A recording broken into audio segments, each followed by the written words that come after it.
And welcome back. We are excited actually to get into our first segment for the morning. In with us this morning is none other than, and this is strange for me because I don't know these guys as actually providing calypso music, but then again they're very versatile. We're talking here Duran of Stone Tree Records, who is here with us this morning, along with Obando, who is an engineer and of course musicians. Guys, Good morning. Oh, and Happy New Year. Yes, Happy New Year. Good morning. So, let's try to get this into perspective because I know you guys big with Paul Nabor, Aurelio Martinez. This is what I know about you guys. The Umalale Women's Garifuna Project. I know this much, but Calypso Rose. Well, how about this? One of my first records was Mr. Peters. I've been recording. Of course, Mr. Peters, the Three Kings. Yeah, well, since 1995. I've always been a big Brock Down fan, big Lot Rayburn fan, and yeah. So even though we got known mostly for the Garifuna albums that we produce, we've been doing all kinds of different types of music as well. So when we decided to work with Rose a couple of years ago, to us was a natural thing, you know. We've been listening to all her music and music out of the Caribbean, especially the old records, the early Calypso albums and all the collaborations too. Yeah. Michelle, Cobotown, all the stuff. Yeah, yes, we've been doing a lot of with the Garifuna Collective. Yeah. So we know that Calypso Rose is a legend when it comes to Calypso music, and she's been doing this for over 50 years, like you mentioned earlier. So this album, Far From Home, tell us a little bit about what inspired this new, and I know that there's a lot of collaborations on it, so it's very different. It's futuristic Calypso, it's old school Calypso. Tell us a little bit about the album. Well, her manager contacted me like 3 years ago and asked me if I would be interested in doing an album with her, and I right away jumped at it. Like, it's kind of funny because when you grow up listening to somebody's music, you see that person as almost like a legend, like an idol. So it's like if somebody were like, would you like to produce Bob Marley? I wouldn't even think about it. I would just feel like I'm in a different world. and for me, that was that kind of feeling. But because I know what she represents, not only in Belize but throughout the region, like she is a living legend. She's one of the few. Globally. I think it's only Sparrow, and they're almost semi-retired. And Rose is the only Calypsonian her age with her stature that is actually still active. Like, she's been touring every year in Europe since a few years back. She was doing even showcases, which is kind of strange because when you reach like a certain level, you don't try to sell yourself anymore with this type of shows, but she was doing like a Womack showcase a few years ago, and to me it was just, yes, let's do it. And she came to the studio like 4 times up in Benke.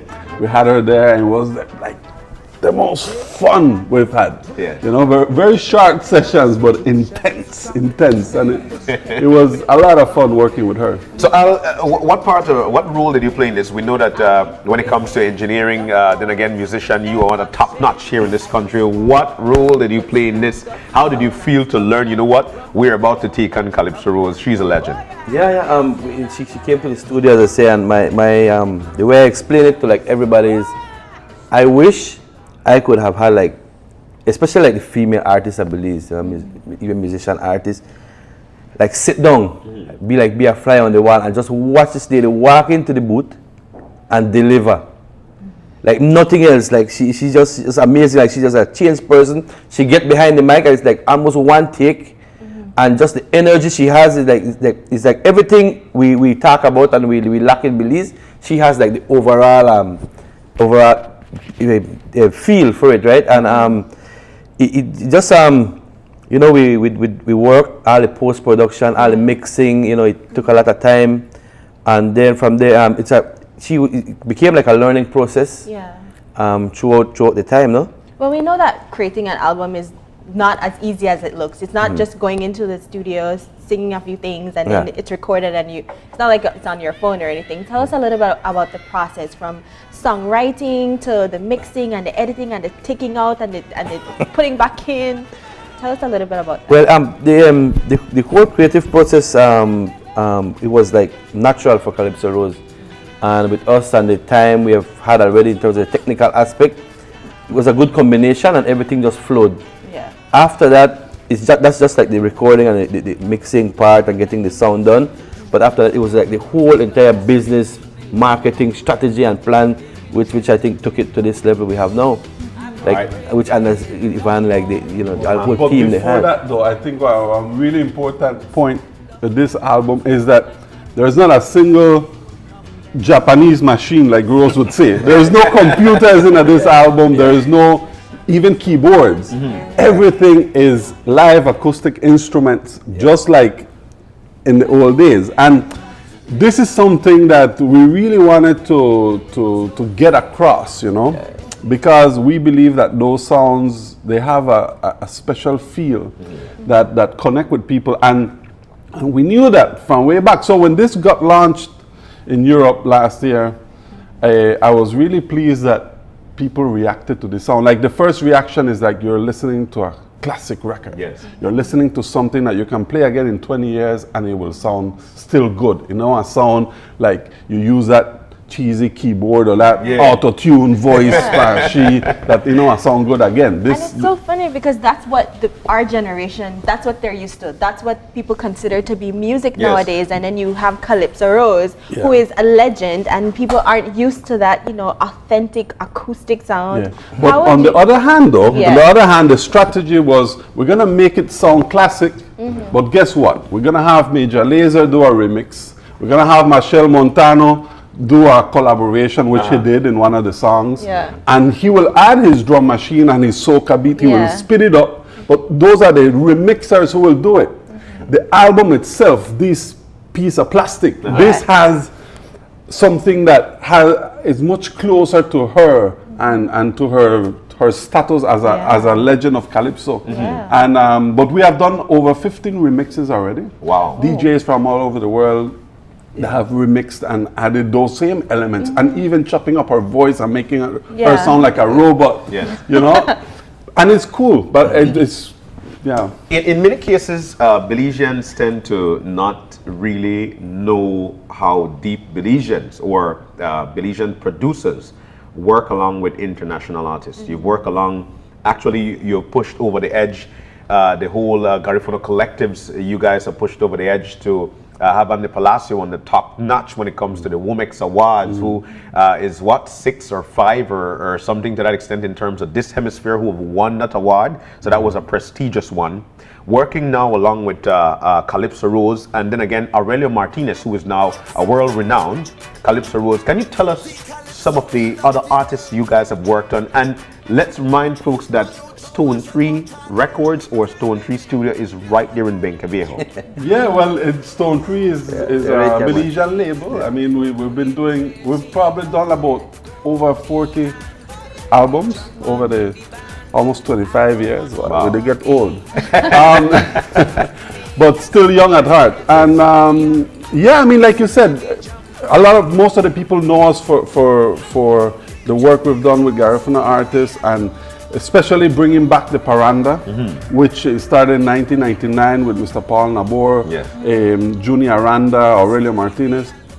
But we've worked with a lot of other artists, Coboton, for example, a fantastic band out of Toronto, who they kind of like reinvented Calypso music with a kind of like a rock edge to it. And we did that here in Belize. We've worked with Danny Michel and the Garifuna Collective, which is a Canadian singer-songwriter. And we're always working with DJs, remixers. They've been touring a lot as well and playing with a lot of artists on stage. So, we're always open to good music, I mean, that's what we love to do. Our place, you don't see us here that much because we're locked down in the studio day and night. I mean, this is what we do. I'm with you right there because it's been a while since we've heard about Ivan Duran, obando. Well, I'll hear every week, like that. He's always on a gig every weekend. There is Al. But how does that feel to know that you've got a world-renowned individual in Calypso Rose who've been doing music for what 50 years, stepping into your studio there in Benqueviejo, and then again working along with her when we know that Trinidad and Tobago, where she is from, but she lives in New York, has more than likely a bigger market when it comes to soca music, calypso music. What's that feeling like with Stone Three? First of all, nobody does it better than us. I mean, we know it's true. But I'm not talking about just myself or my studio. I think in Belize we have a way of looking at music that is very unique. We have a way of working with artists. We have a sound. We have a sound, and we have this dream, Al and I, that one day people will come to Belize for that sound. The same way the Rolling Stones and Eric Clapton went to Jamaica to record back in the days. We think that one day people will come to Belize because they want a little bit of that jawbone sound in their music, one Gareth on a drum or that special guitar chop where we have, and I think that will happen, and something like this, I think, proves to the world. I mean, by the way, this is the first album. This is the first official gold record that we have ever produced. This album went gold in France back in October.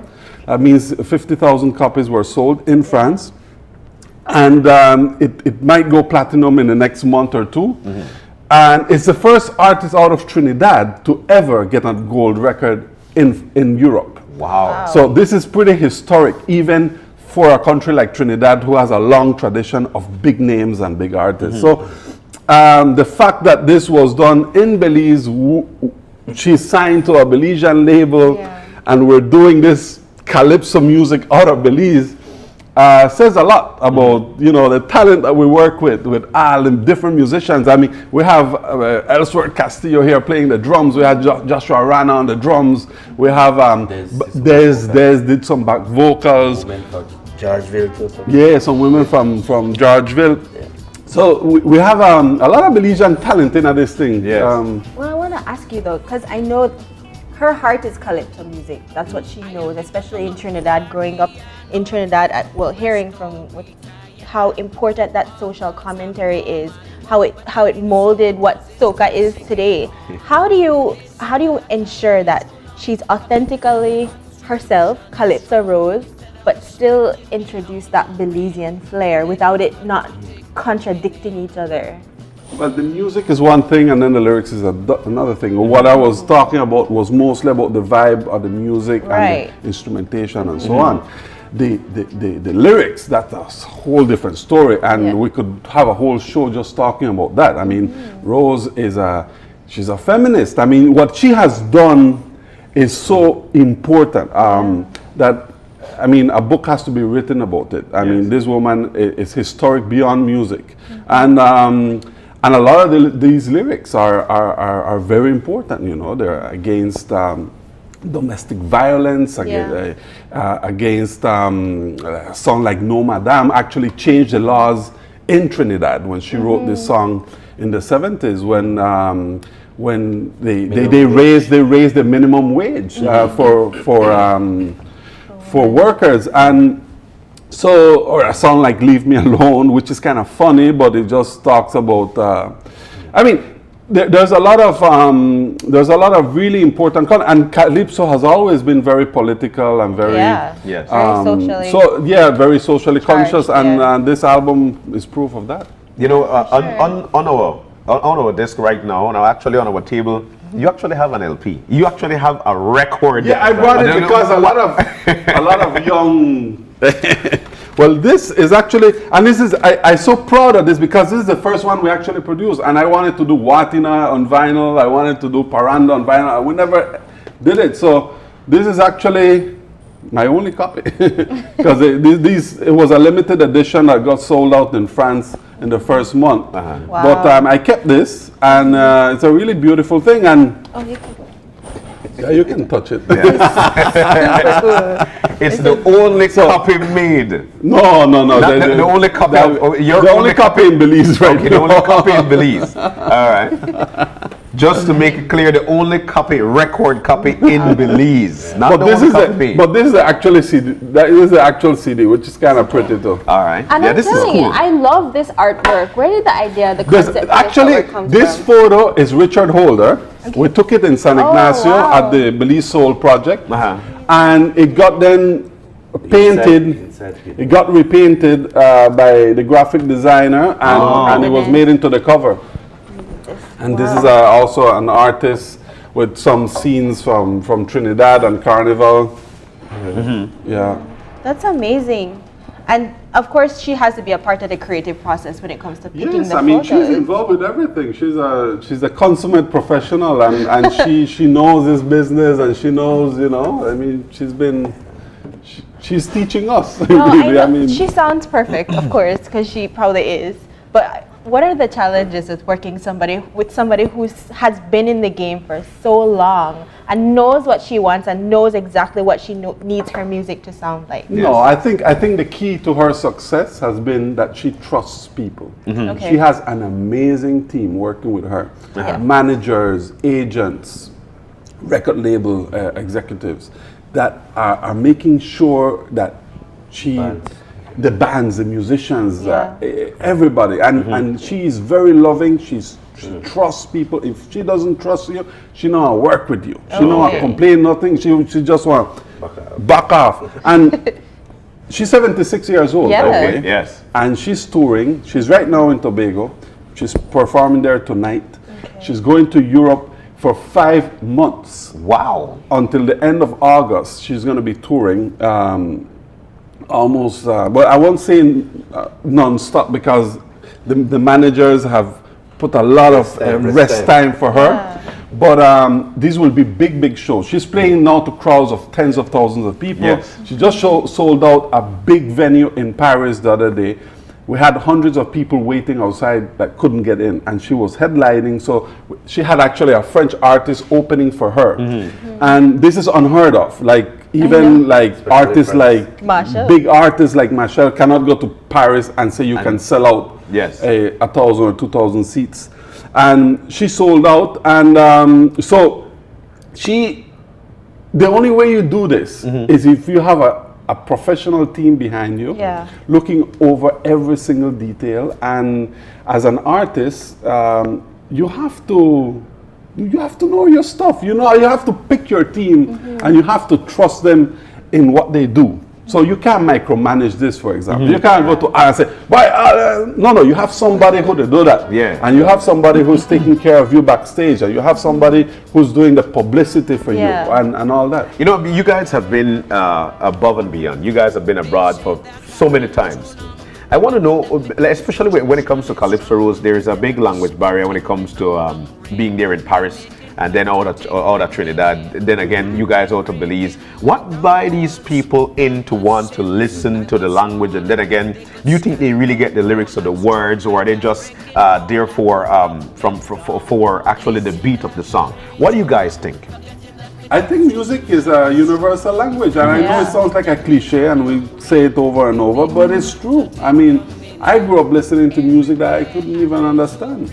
I mean, the Beatles were big in India and nobody knew what they were singing about, you know? And it became a global phenomenon. So music has a way of getting to you that, I mean, and if you pay some attention, you will get it, you know? I mean, you listen to some hip hop artists today, and I have to look at the lyrics and say, I can't even understand what they say. And even some words, you know, that are not even in the dictionary.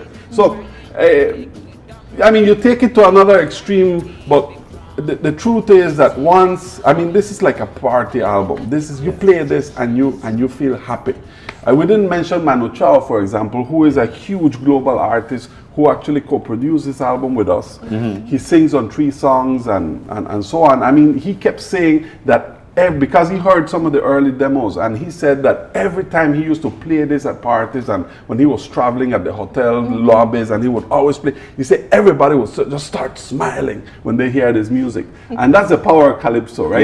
It just brings light to your life and makes you want to feel happy and optimistic. And so yeah, that's the power of music. Who writes her lyrics though? Because like we mentioned, after 50 years, I'm sure this is what might just come to you naturally. But then again, some folks might just sing the lyrics that you wrote, Ivan, or the lyrics that you wrote, Al. Who writes her lyrics? Who writes her lyrics? Yeah. Well, she did some. She withdrew. Either in the studio, she would just come up with the idea. I mean, I remember clearly with she and the pen and paper. And she would just start and it come and she go and she would say like, all right, I already know. And when she say ready, because she don't write down everything, she got everything in tune and she don't write everything, but I think she write notes more than anything else. But when she get behind the mic, she have a verse, chorus, everything intact. You know, and amazing stuff. And I guess, especially talk to her, talking to like a lot of singers, songwriters and stuff, you know, they have that edge. They have that feel, they have that talent. You put them behind the mic and everything just come out a certain way. Yeah, and I suppose when it comes to this type of music where it's socially charged, it's about your culture, it's about what you know, it's kind of easy to just be in that moment and provide that then kind of lyrics, usually you know? the artists, they have like a database. I see it a lot with like Kenny Morgan and Grandmaster. You never know. But you just put them behind the mic and they're gone. Yes. For some reason, they just have like this bank of words and they wait for opportunity for just say, oh, I could have used that somewhere, and they come up with it. I want to ask though, as it relates to the music itself, Calypso has a very unique sound, and for a lot of people, it needs to sound specifically like this, or it's not Calypso. That's not what it genuinely is. How do you make sure that when you're mastering the music, it sounds authentically Calypsonian, but not too repetitive, like it doesn't sound like something you've heard before? Well, with us in the studio, you know, we ended up with like a bunch of tracks. I actually responsible for the mixing and stuff, and I think being like Belizean and stuff, you know, we have a good understanding of a good experience then, amount of experience with like what Calypso is and stuff. And we just like, well, myself, I just like work everything around my life and my sound we have built. And with the instrumentation coming to you, you can't stray away because the playing is there already. It's just like a matter like controlling what is coming to you. Yes. The drummer did his job, Calypso Rose did her job, the guitarist, all the riffs. So it's just like making it pleasing now to the public and making it like something you would want the world to hear it as. Nice. Right, and that's like my job, you know, you get there and you just, so once I say, all right, good, this is how you be, this is how you be, we had an extra, when the guy Manu Chao entered into it, because the album is done already. Oh, okay. Wow. Then he added a whole year, so the album got up past like nearly a whole year, and this guy ended up sending a bunch of tracks again, vocals, new guitars, some his bands, chants and stuff, so now, new mixing now. Now how we add this guy to our album, we're done already. So it's like, and you start that one like, you just take him and paste it in. These are like whole new concept now, because the minute you add something, everything is relative to the next. Yes. Yeah. You just can't add a vocal, you have to take it into consideration. Everything else now. So like it's a mixing all over again. You know, and then you combine stuff and at the same time keeping it clean, keeping it not messy, and so that the audience could understand what the music, you know, and nothing distracting from the Calypso lyrics and Calypso Rose herself. Yes. You guys, I'm sure, have listened to this album over and over. I want to know. Not really. I want to know. I'm sure a few of these songs you guys have listened to so many times. Which track from the album, and the album is called Far From Home. Which track from this album that you think Belizeans will actually gravitate to? Like, you know what? This is that one with song like We. Well, there's actually Fire in Belize. That song that she recorded in the 80s that we did a version, and this version is called Zoom Zoom Zoom. And that's a big track. Leave Me Alone is also a very, very good single. The first single was Calypso Queen, which, by the way, again, I just checked on YouTube and her video is 1.5 million views. Yeah. Wow. It's the first time actually any of our tracks have had over 1 million views, which is Yeah, it was pretty amazing. And you have Calypso Queen. Actually, that's a tough question to ask a producer because you have to love. You actually have to love each song that you put out. Yes. We would never put out a song that we actually don't absolutely love. And then, with that, the next thing with that is that I kind of old school when it comes to like production. The album to me like a concept for art, right? And you just can't take one song. People pick a hit, but you don't get the whole sense unless you listen to the whole story. album. And that's why I kind of like gravitate towards that way. And any album, actually, people take time in the production to create an album. And when you just pick one, and I think you get the whole sense and idea of the songs. Yes. You know, there's a message as you go along. Even the playlist, how the songs are set up, that are like one really intricate thing. People fight over that. Which song to go first, second, and why? It's kind of a dying art, actually. The album itself, you know. But that's the difference between a poem and a novel, you know. So when you put it in your CD, when you put it in your car, you basically you listen to the whole thing, and you get the sense after a while. You get the sense after a while the story. Well, how do you know who to collaborate with? How did that process come about? How do you know? You have really big names on this album: Manu Chao, Machel Montano, Jillionaire from Major Lazer. Yes. How did that happen? Just vibe. I mean, even these big stars, it's at the end of the day, it's about feeling. But they're not the other way. No, them requesting to be part. Manu asked to be on the album. Okay. We didn't ask him. And these guys, they get requests every day to collaborate. Okay. And they really pick what they do. Yeah. But when they feel that they want to be a part of something, that's when I think and that's what happened with Manu. But with Jillionaire too and Machel. Machel was so happy to. And she's known Rose forever, and she, they've known each other for many years, and he was. He wanted to sing with her. It's these things are it just happens, and the best collaborations is when the music is the centerpiece. It's not some marketing guy thinking how we could sell this thing and come up with some stupid marketing idea. That never works. What works is when you stick to the music, when you stick to the vibe, and when you feel that you want to be a part of something. That's when magic starts to happen. And apart from these collaborations, we just did a track with Angelique Kidjo. Okay. Who's a very, very good African artist based in the US.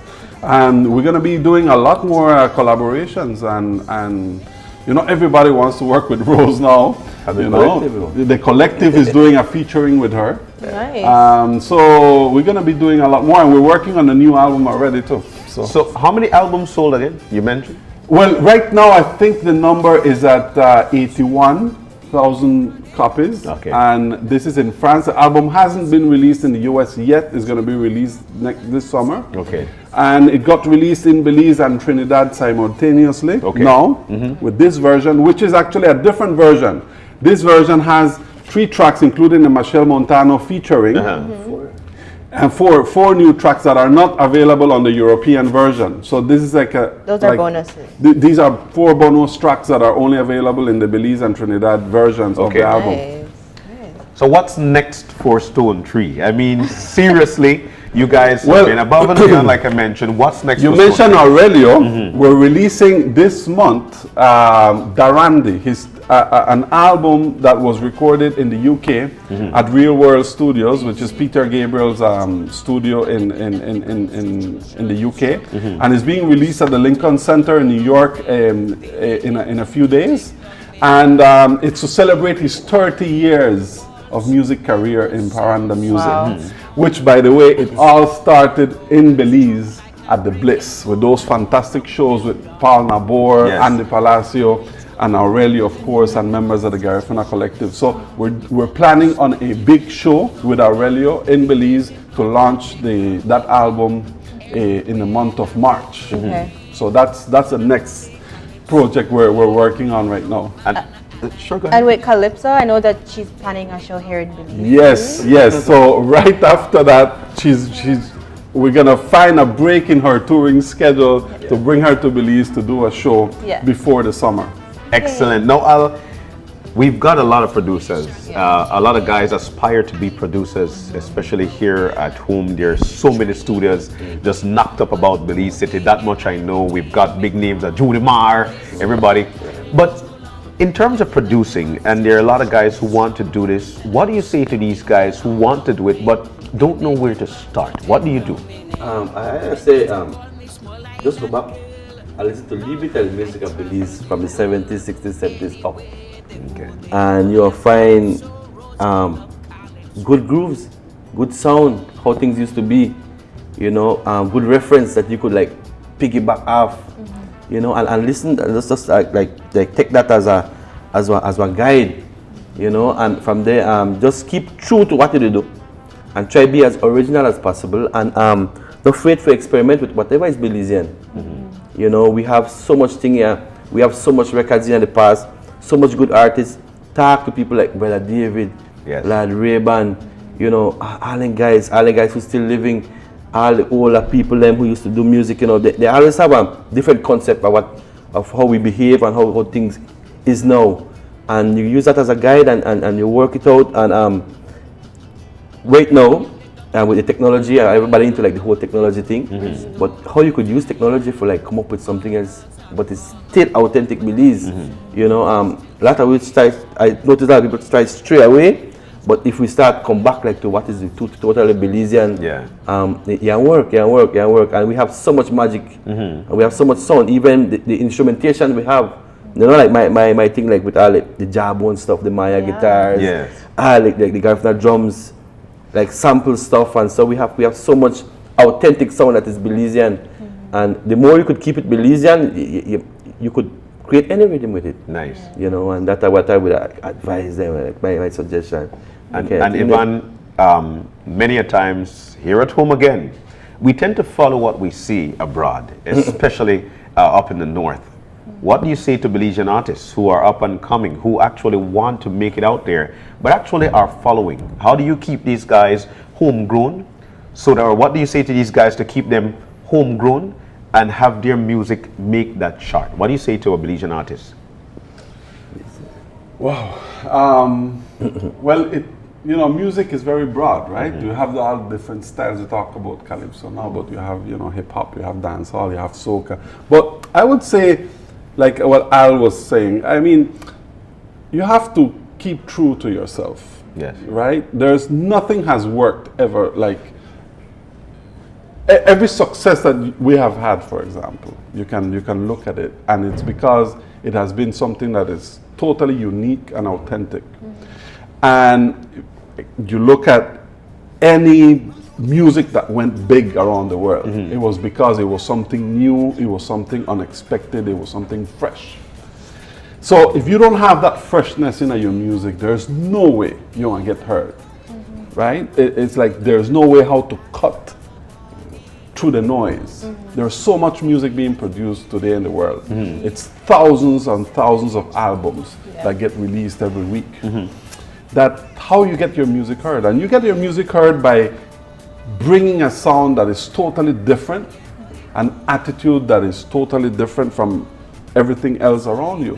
And I think that what we try to do in the studio is how we can cut through that noise, you know, and like Al was saying, we have all the ingredients here that nobody else have, you know, and we have those sounds and we have those way of, and even on the singing, you know, I mean, if you listen to Mr. Peter's songs, for example, we might not even understand half of the words he's saying, you know, but that's intriguing. Like, again, going back to the hip hop days, they were singing stuff that white Americans had no clue what they were talking about. It was like Creole to them, you know? It was like a foreign language, and it worked. Why? Because it was authentic, because they were singing about their life experience. They were singing about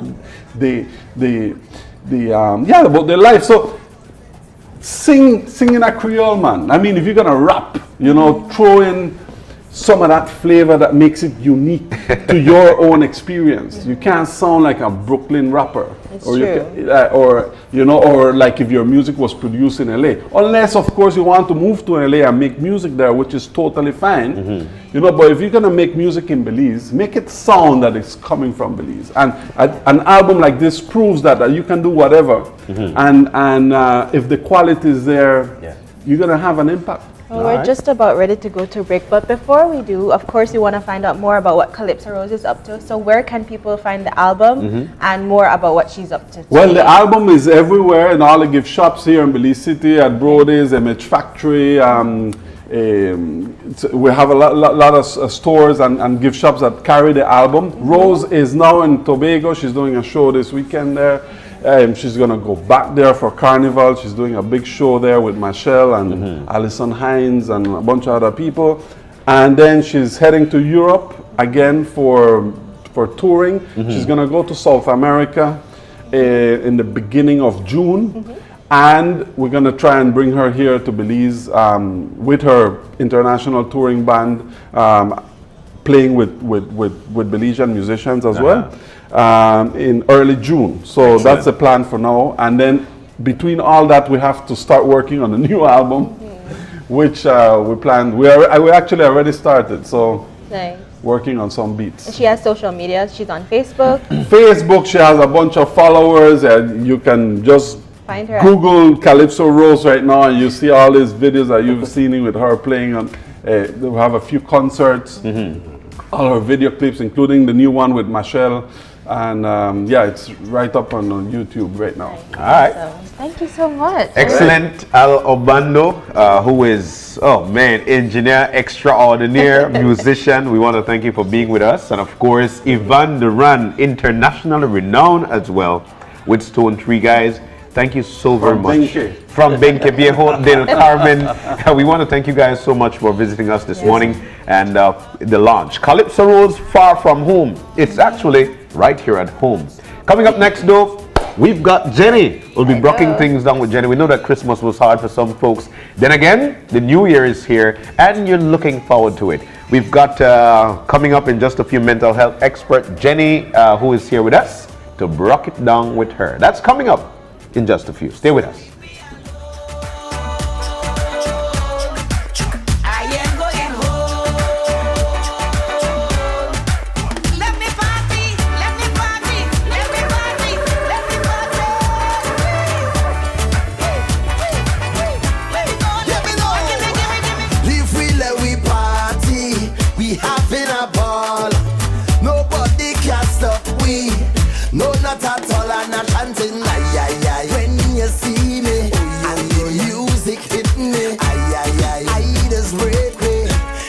On bad with somebody. So when you see me in the line, no matter what the time, I ready for the pumping. From back in the day till I hold and I pray, I prepared for the jumping. If you're 15 or 25, if you're 50 or